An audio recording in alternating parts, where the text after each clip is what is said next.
Hi Tappers. Today, I'm being very open and vulnerable to you because I feel so many of you will relate.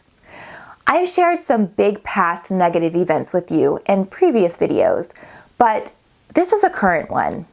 It's an addiction. Before I tell you what it is, I want you to know that I know it's what's blocking me from a deeper connection and a family experience that I want with my daughter. It's blocking me from my self-care, from my list of fun activities and adventures that I want, and from creating the legacy that I truly want to leave behind. It often takes priority over sleep, over eating, sometimes even over showering, and it consumes my thoughts, even when I'm seemingly not engaged with it. I am addicted to urgency. If you know the name Stephen Covey, it's likely from his book, 7 Habits of Highly Effective People. Good book. But today, I'm referencing his book, First Things First. This book came about because while the 7 habits were skyrocketing people to achievement, these people turned out to not actually be happier, and in some cases, were worse than before. So, Stephen dug in to discover why, and this book is about what he found. Urgency addiction is real, and it's powerful, and it will rob you of your life. It is a tight marriage to the trauma cycle and the trauma zone that we've covered in a previous video. But urgency is very easy to justify and very difficult to govern, especially if you have been addicted for some time, like I have been. Now, I didn't accept that I was addicted. I even skipped over the quiz in the book.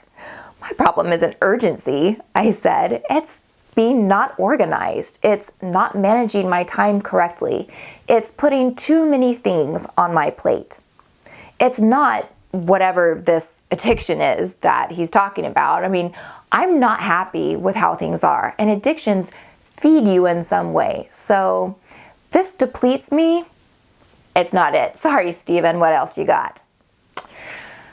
But the more he explained it, the more my denial turned into awareness. I have felt frustrated lately, having a knowledge of the things that I wanted most, but consistently having the experience of reaching the end of my week and not having done most or sometimes any of them. I couldn't understand the disconnect, and I was consoled by others. You own a business. You're a single mom. You have a young child. You've had some big adjustments going on right now. Things will settle, and so on. And here's the thing. All of those things are true. So how do I distinguish between what has real urgency, what really does need my attention, and what is fluff? But before I get there, let's dive into how this is an addiction. Remember when we talked about dissociation? One of the things I listed was being a workaholic. But what if your work, in this context, isn't what you get paid for at the office? Do you tend to be the problem solver for everyone in your life? Do you intend to put out all of the fires around you, always leaping to the rescue? Do you say yes to everything?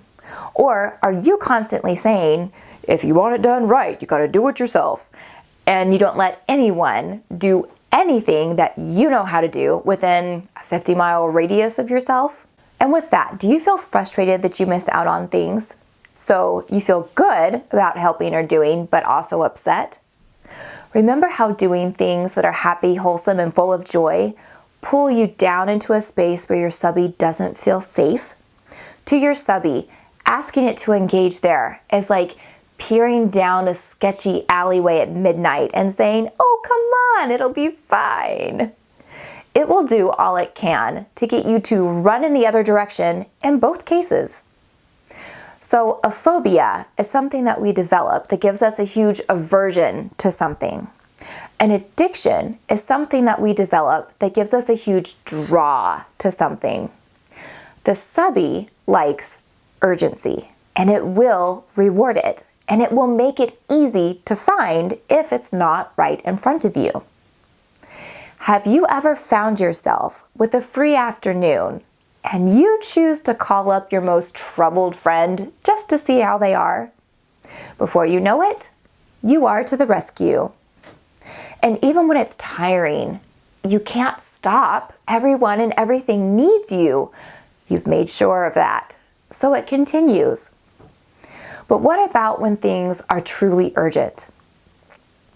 Stephen does an excellent job of differentiating this in his book, but for this video, I will say this. Instead of quantifying it by what is the biggest, most true fire, ask yourself what matters most. Forget any current stipulation on anything. Just answer the question of what matters most. And then ask, are these things a part of this urgency in your life?